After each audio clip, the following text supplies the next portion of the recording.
don't like not being good at things. And so, but before anything to be good, right, you got to be bad first. Right, exactly. No. Wherever you feel fear, that's where You've got to become the person that will attract over 200 different cognitive biases. The real work in any business is thinking.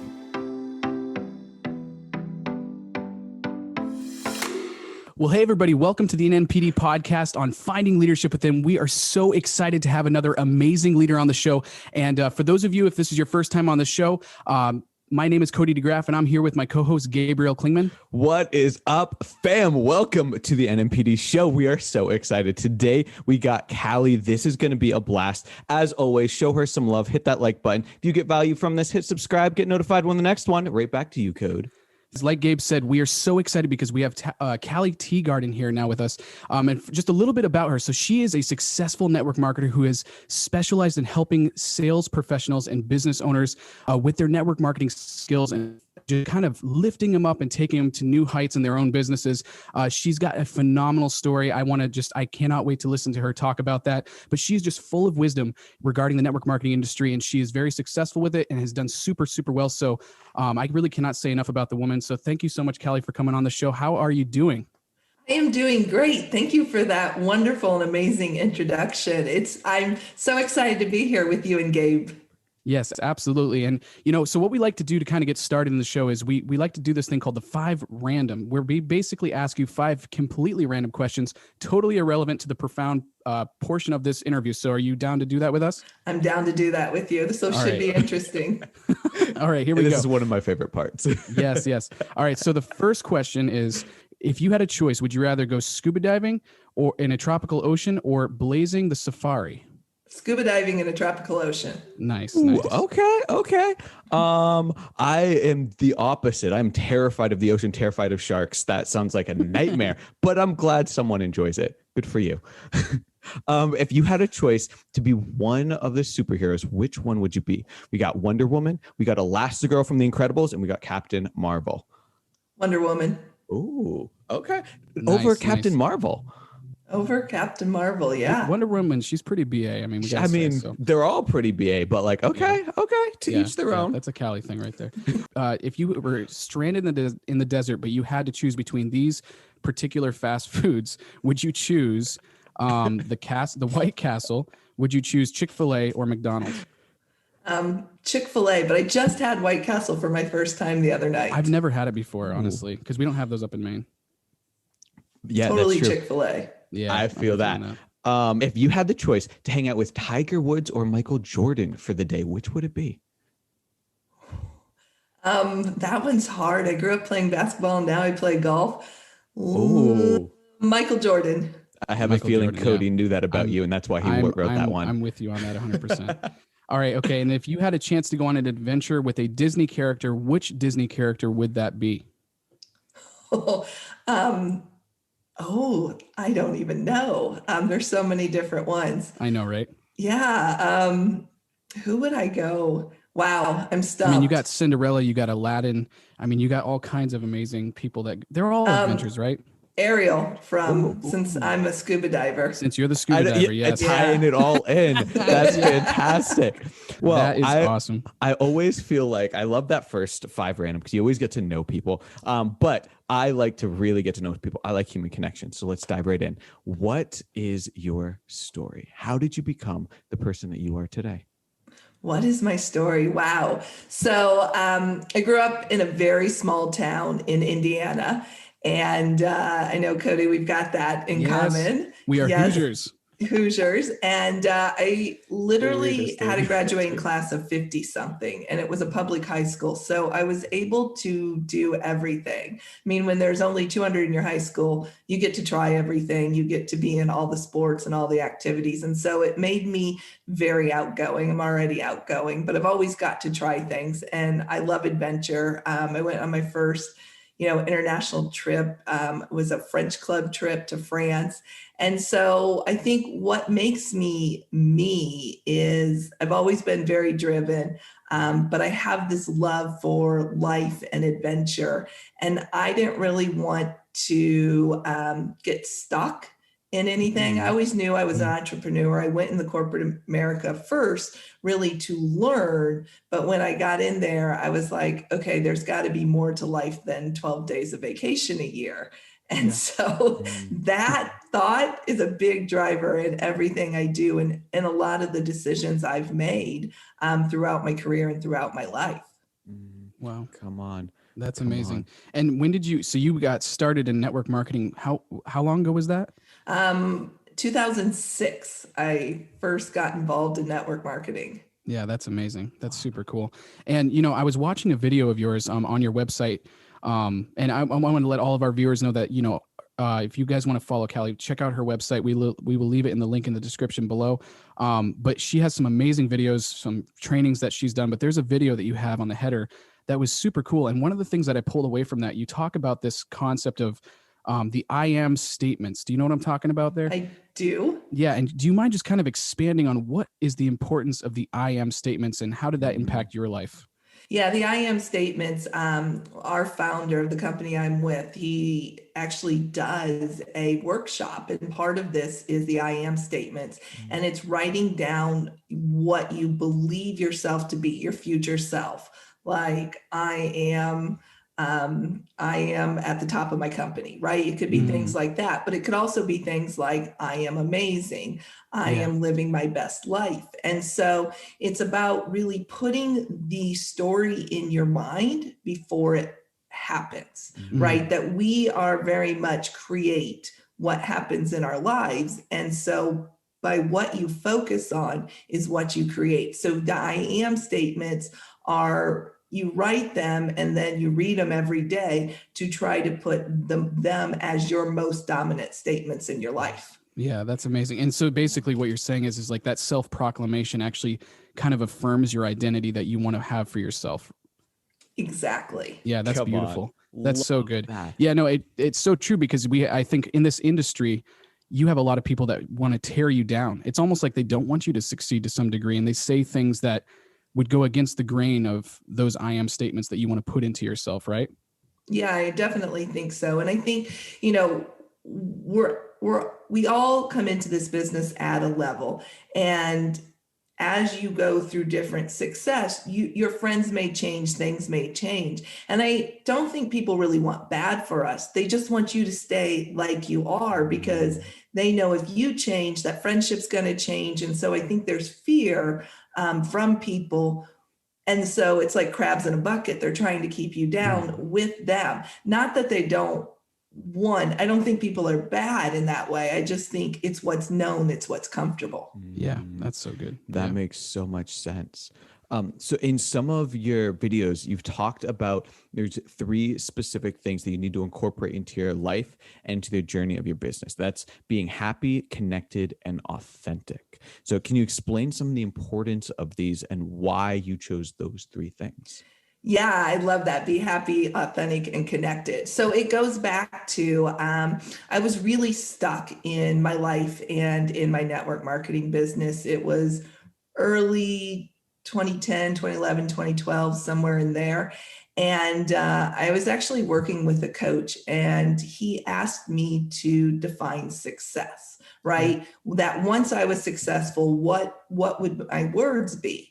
And then he challenged me, instead of defining success as, a certain paycheck level or a certain level in the business or a bigger house, a nicer car, to actually define success as these words. Because when you can define success as those things, it actually, that's what you create, right? And so for me, I wanted to be connected. Like I think Gabe, you said human connection, right? I believe very much. I wanted to be connected. I wanted to be authentic. So showing up as the real me, not someone that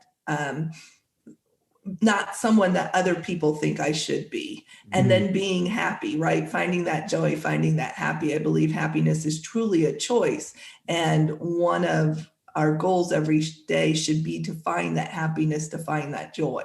Yeah. Come on. So with those 3, how did you personally find those 3? Was that just something you've always had inside of you to want to be authentic, want to be happy and connected? Or was that something that you've kind of learned over the years? Or how did you define it to those 3 specifically? So when we did the exercise, I actually wrote a ton of words down on, and he had me focus on the three that I resonated with the most. I'm happy. I always want to be happy. I want to be having fun, right? That's one. So happy was there. I knew happiness was a choice. It's something. Connected. I've always loved other people. Everyone says I'm a complete extrovert. I love building relationships, hearing people's stories, getting to know them. So connected was something really important. And then authentic. At that point in my life, I felt like I was living my life as this need to be perfect, right? Showing up as the perfect wife, perfect daughter, perfect businesswoman, and nothing's really perfect. And I think, with social media back then, it was all about, oh, look at me, perfect, because I thought that's how we were supposed to show up in life, that life was only successful if you were perfect. And so choosing authentic was being able to say, okay, it's okay to show up as me. It's okay not to be perfect. And if I do that, then I'm allowing other people to truly be authentic in themselves as well. Man, come on. That's great. That's Yeah. amazing. With that, you've mentioned, I think probably 3 times that like happiness is a choice. That's something that was you've said it so many, almost as if it's like just beyond questioning, which is very fascinating because I definitely believe that, but I haven't seen a lot of people that do. It doesn't seem to be a very common belief. So how did you develop that belief that happiness is a choice for you? I think it's something that, as I've been in network marketing, that was ingrained with me, especially through those conferences. But I think it's really, I've learned that. So when I turned 40 in 2014, from the time till I turned 43, I went through a divorce and lost both of my parents, and they were very young, 69 and 70. And so I've been very blessed throughout my life, haven't had much tragedy. And those 3 events in that 3-year period really knocked me off my game, off everything, especially when my mom passed away, massive heart attack. All of a sudden, we thought she would live, forever. And I was headed out on an 18-day trip. And it was, less than 2 weeks after she died. I thought about not going, but decided to still go. And I decided in that trip that I would find something to be joyful, you could call happy, every day. It's what I call finding joy in the journey. If you start following me on Facebook, I'm day, I don't even know, 1130, I don't know, 1100 and some, or yeah, almost 1200. And in that, I decided I would share one thing that brought me joy during that day. And I was going to do it for 18 days. I've still done it, over 3 years later. And it's really interesting because there are bad days. We all have bad days.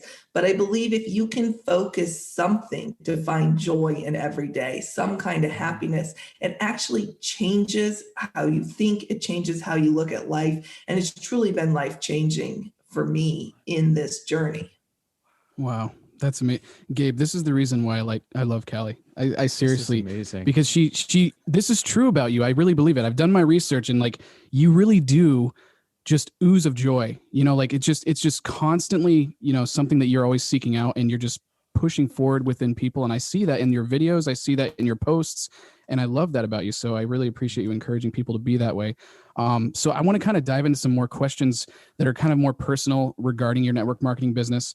And with that being said, the first one I would ask you is, if you were to go back to yourself in the very beginning of your network marketing career, as yourself today, what would be the advice that you would give yourself? Learn to embrace network marketing faster. So what I mean by that is I didn't realize it, but I was very, very hiding that I was doing network marketing in a lot of ways. Perfect story.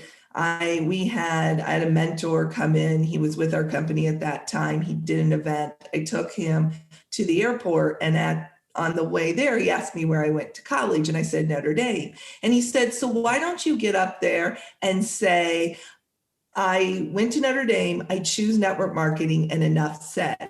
And in that moment, I realized I was hiding that I went to Notre Dame. Yeah, you'll see the pictures over there, Cody. There's some Notre Dame stuff Yes, I love behind it. me. Yes. And so I realized in that moment, I was scared to say Notre Dame and network marketing because, and I was talking to one of my team members earlier today, and I think so many times we talk about the rags to riches stories in network marketing, and I absolutely love this. I love what this business can do, but we don't talk a lot, and I think we do it more than we did, 5 to 10 years ago, but we don't talk about the business professionals that are saying, you know what, I'm walking away from the corporate world and coming into network marketing because I see this as a better way. And so I was stuck in this mindset.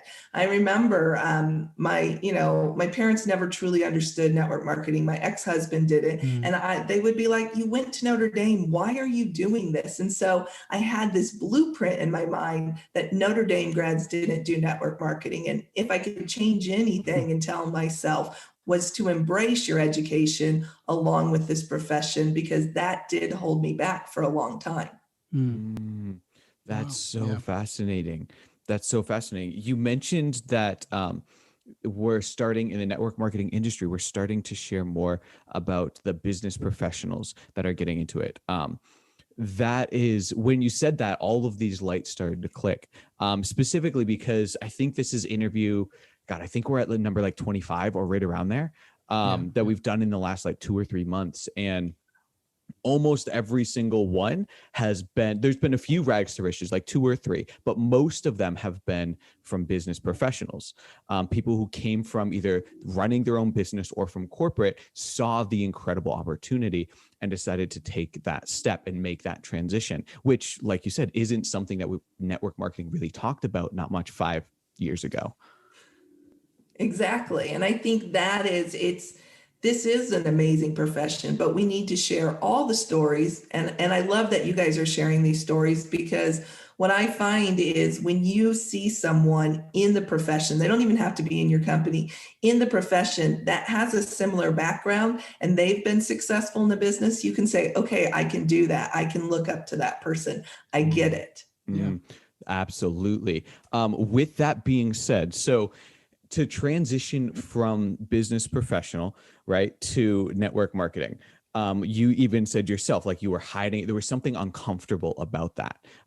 As you've gone on in your career over the last many years as a network marketer, that discomfort level has probably dropped in that. Am I guessing that right? Yeah, you're guessing that definitely right. Perfect. So with that being said, I want to kind of get a little personal here and ask, when was the last time that you were able to step out of your comfort zone, and what did that look like for you? Oh, when was the last time I stepped out of my comfort zone? I mean, I do try to believe that I step out of my comfort zone all the time. I would say, you guys are giving me hard questions today.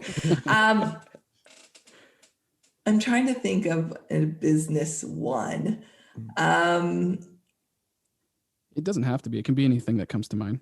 Yeah, we had one guy open up and say, well, yesterday I started therapy, and wasn't expecting that answer at all. It's like super vulnerable. Yeah. Therapy's good.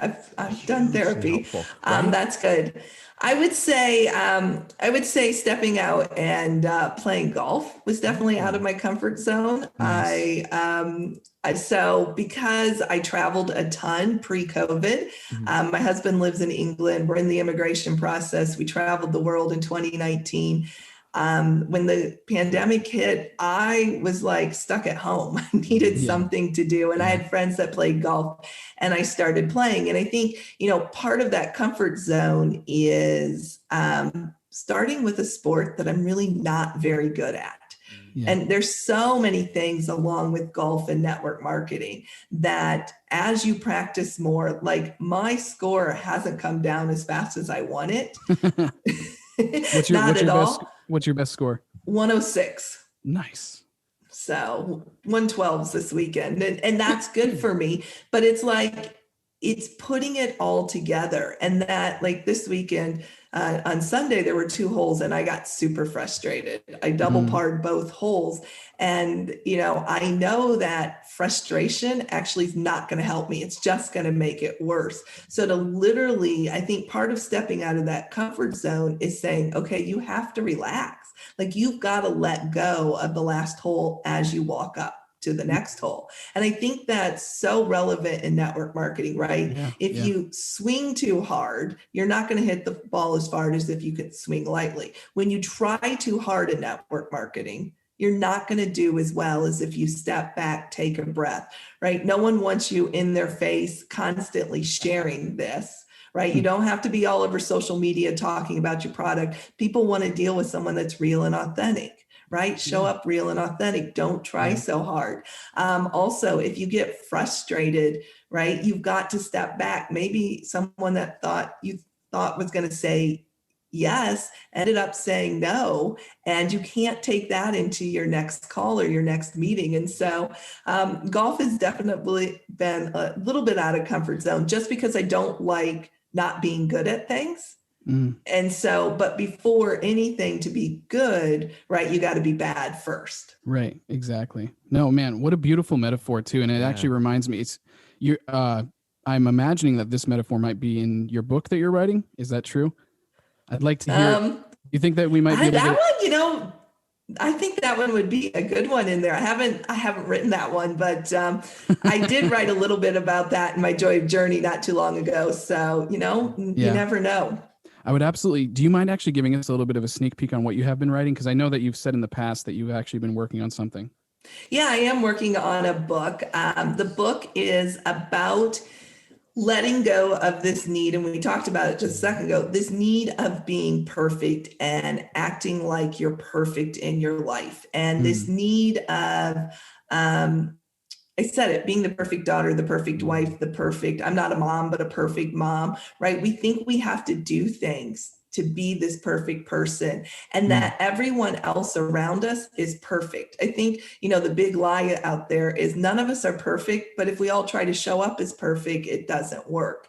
And it's really embracing who you are, that authentic self, and being willing to show up differently and show up as you, right? Not joining what the group's doing because that's what's everyone doing if it doesn't make sense for you. I love that. I cannot wait until this book comes out. You got to let me know so we can buy ourselves a copy. I definitely will let you know. That makes 3 of us. So it's been an interesting writing process. And I think there's, this is literally a labor of love. Like I could just throw it out there and push it out, but I don't. I really want to put the time in this but it's make it. Yeah. It's such an important message though. I love the message. Like there's so many people that kill themselves, trying to be perfect, get it totally right. And wouldn't you say some people don't even take action because they can't get to that point that they want to be at? Yeah, I definitely, and I can relate with that. I've always been very competitive, and I remember times in my life where there would be challenges in our company. And if I didn't think I could win it, I wouldn't even try. Right. And I think that is this life versus, right, someone that just says, let me try, this could be fun. I will give you a little bit of a sneak peek in the book. I don't know if it'll stay the intro, but it talks about, I was actually on a beach and there were all these women and there was this little 3-year-old girl and she was absolutely free, right? She didn't care what anyone thought. She was running to and fro. She would bury your feet in the sand. Her bathing suit was riding up her bum. She didn't care. She was free. And as I looked at every other woman on that beach, no one was as free, right? The elementary school girls were trying to get along with each other. You could tell that, there was already beliefs in them of ways they needed to act. The adult women, myself included, right? We were trying to get the perfect picture for Facebook. Again, that word of perfect, instead of just being ourselves. And do I look okay in my bathing suit? And as I looked at that 3-year-old girl, I was like, we've got it all wrong. She's got it right. And so really defines the question of how did we get here and how did we start believing other people more than ourselves? Ooh, Yeah. ooh, that question there at the end. How did we get here? And how did we start believing others more than ourselves? That's heavy. I know. That is yummy. That is We're beautiful. gonna have like a little effect explosion going. Oh on. yeah, 100%. That was right great. So with this, writing a book is extremely tedious, and it can be. So Cody and I were musicians. We were in a band for like almost a decade, and writing a book and writing a song are very similar in the sense. It is very easy for it never to be done, for it to never. Yeah, it just you're working on it for 10 years because there's always something, because you're waiting for it to be perfect. So how have you found that balance as you're writing? So I'm always the girl that's like, just get it done. So I think the interesting thing in the writing process is that your best writing is about 5 to 6 edits in. Yeah. Right? It's not Yeah. what you first Yeah. put down. Like I was always the girl in college who literally wrote the paper the night before, never edited it, maybe read through, made sure there were no spelling mistakes.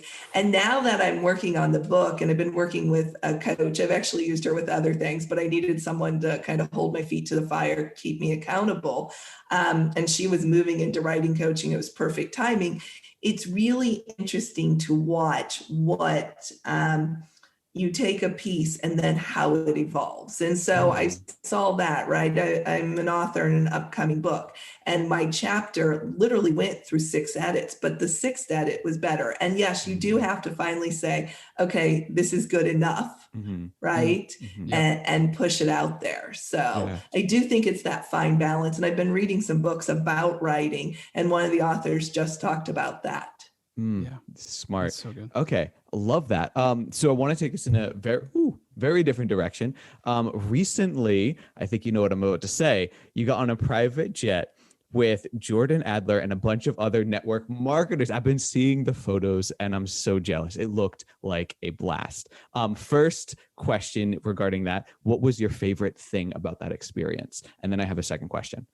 What was my favorite thing? Like when that jet took off, it was a little turbulent, but just knowing that this was something for me that was on what I call my top 100 list. And so if you've done any research on me, you guys might have heard me talk about that. And I have a top 100 list. I first wrote that in late 2012 or 2011. And on that, I wrote, fly by private jet or take a private jet trip. And so when this opportunity came up with Jordan, I'm like, I'm in. I have had this like on my vision, and you guys can't see it because it's on that side of me, but I have a vision board, and there's a private jet on that vision board, and it looks very similar to the jet we took. So that was like when we took off to say, you know what, this was one of those things, right, that I put in my mind that I created years ago, not knowing how it would happen. And now it's truly happening. Love that. That is beautiful.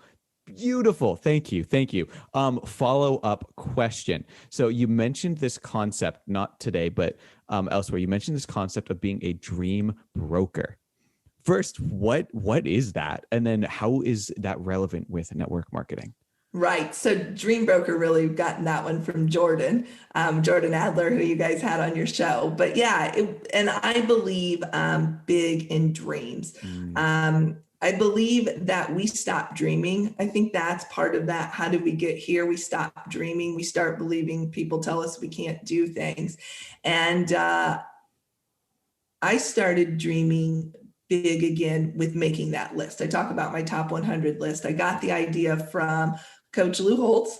He was the head coach while I was at Notre Dame, and I read his book, and he wrote down 100 things that he wanted to do in his life. And so one year I had always goals set, and it's like write out your life and where you're going to be and write the letter back. Well, it never ever happened because my dreams and goals were way too big for one year. And so I decided to just write 100 things of what I wanted to do and then focus on 3 to 5 in the year. And some are going to happen right away. Some are going to take time. Some of them you really can't even focus on, like, how do I make that happen? They just happen.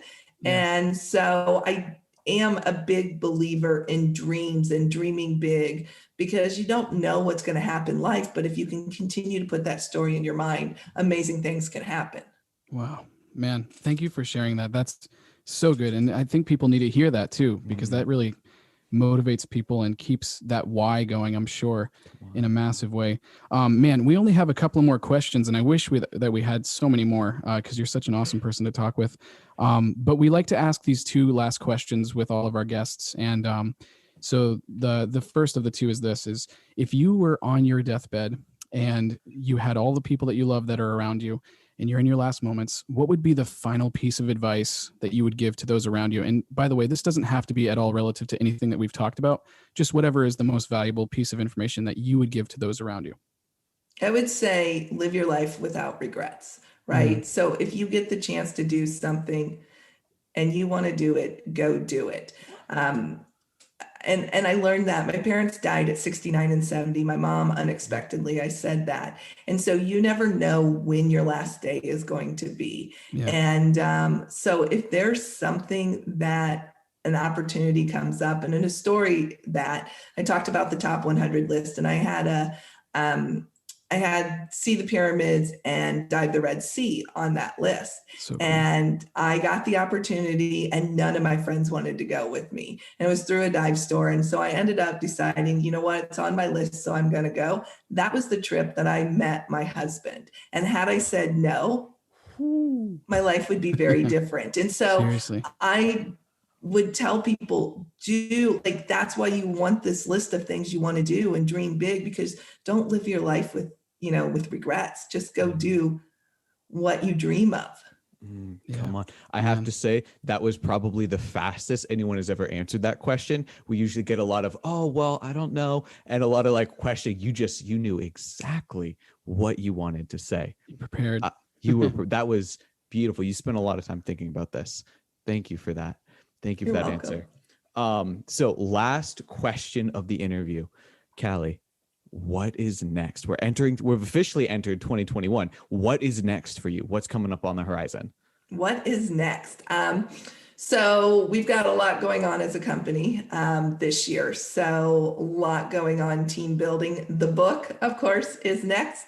And hopefully getting back to traveling the world as well as we get through this. But I think just going out and living life as an example of finding joy and setting your own path and helping people realize that because your life is one way, it doesn't have to stay that way. We do make choices and have choices even when we think we don't. Come on. Yeah, that is amazing. Callie, thank you so much. Cody, thank you so much. Everyone watching, thank you so much. This has been such a blast. And guys watching, everyone, hit that like button. If you got any value from this at all, hit that subscribe button, show Callie some love, hit that notification. Callie, thank you for your time. This has been an absolute blast. I appreciate it. Seriously, it's been awesome. Thank you, Cody. Thanks, Gabe. I've had fun and I appreciate you having me on.